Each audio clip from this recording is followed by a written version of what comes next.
তাহলে রকি সাহেবের সমস্যা হচ্ছে রকি সাহেব ঘাড় ঘোরাতে পারছিল না। তারপর রকি সাহেবের মা বলল রকির নাকি কিছুদিন থেকে হলো নাক ডাকছে এবং গলার ভেতরে ব্যথা, যার জন্য খেতে পারছে না। তো এই যে ঘাড়টা একদিকে সরে আছে সেটার জন্য ঘাড় ঘোরাতে পারছে না, বাচ্চা যখন ঘুরছে তখন পুরো বডি ঘুরিয়ে দেখছে, এই ব্যাপারটাকে আমরা বলি টর্টিকোলিস। বাচ্চাদের কিছু কিছু ক্ষেত্রে টনসিলাইটিস অর্থাৎ টনসিলের ইনফেকশন অথবা অ্যাডিনয়েডের ইনফেকশন, এক্ষেত্রে দেখা যায় যে এই ধরনের সমস্যা হয় এবং যার কারণে নাক ডাকতেও শুরু করে। অ্যাডিনয়েড বড় থাকলে আমাদের শ্বাস যাওয়ার যে রাস্তাটা সেইখানের মধ্যে একটা অবস্ট্রাকশন তৈরি হয়।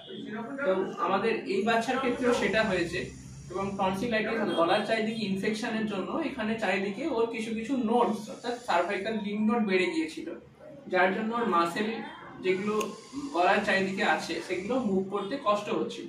সেজন্য ও একটা প্রেফারেবল পজিশনে রেখেছিল ঘাড়টা একদিকে বাঁকিয়ে, এটাকে আমরা টর্টিকোলিস বলি। তাহলে এখানে আমাদের ট্রিটমেন্ট হচ্ছে আমাদের মেনলি টনসিলাইটিসটাকে ট্রিটমেন্ট করা।